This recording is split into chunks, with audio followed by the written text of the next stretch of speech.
Hello friends, આજે આપણે બનાવીશું ફરાળી નાનખટાઈ। વ્રતનો મહિનો શરૂ થઈ ગયેલો છે અને ઘણા લોકો ઉપવાસ પણ કરતા હોય છે।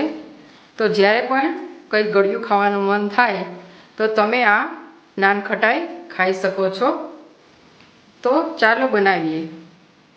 નાનખટાઈ બનાવવા માટે સૌપ્રથમ હાફ કપ ખાંડ લઈશું અને આપણે હાફ કપ જેટલું ઘી એડ કરીશું। આ નાનખટાઈ ખૂબ જ ઝડપથી બની જાય છે અને તેને આપણે એકદમ સરખી રીતે બીટ કરી દઈશું।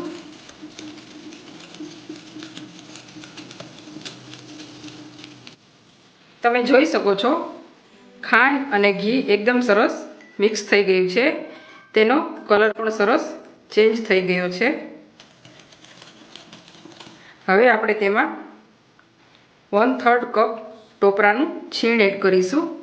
ટોપરાનું છીણ એડ કરવાથી તેનો સ્વાદ ખૂબ જ સારો લાગે છે અને આપણે 1 કપ જેટલો ફરાળી લોટ એડ કરીશું। ફરાળી લોટની રેસીપી ચેનલ પર અવેલેબલ છે, તમે તે જોઈ શકો છો। તેની લિંક હું ડિસ્ક્રિપ્શન બોક્સમાં એડ કરી દઈશ। આ રીતે આપણે બધું એકદમ સરખી રીતે મિક્સ કરી લઈશું।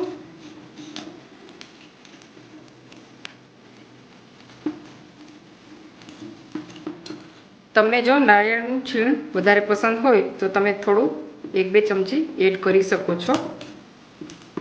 હવે આપણે આ મિશ્રણ એકદમ સરખી રીતે મિક્સ કરી લઈશું। તમે જોઈ શકો છો એકદમ સરસ બાઇન્ડિંગ આવી ગયું છે। આ રીતનું એકદમ પરફેક્ટ બાઇન્ડિંગ હોવું જોઈએ। આપણે એકદમ સરખી રીતે બધું મિશ્રણ મિક્સ કરી લઈશું।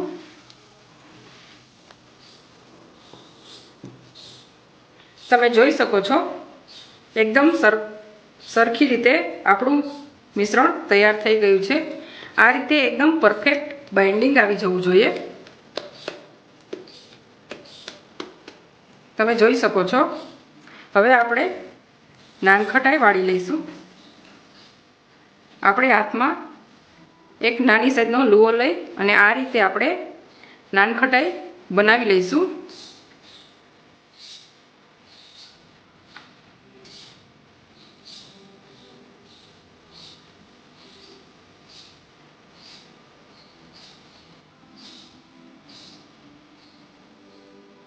તમે જોઈ શકો છો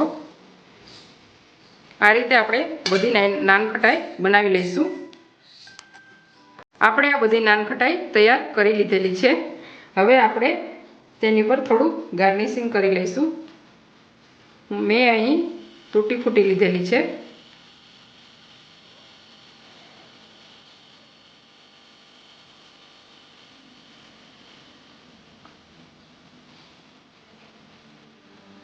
તૂટી ફૂટીનો વિડીયો ચેનલ ઉપર અવેલેબલ છે, તમે તે જોઈ શકો છો।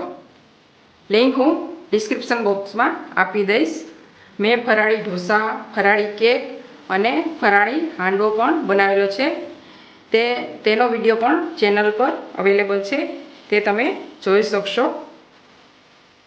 હવે આપણે આ નાનખટાઈને 10 મિનિટ પ્રીહીટ ઓવનમાં 180 ડિગ્રી ઉપર બેક કરવા મૂકીશું।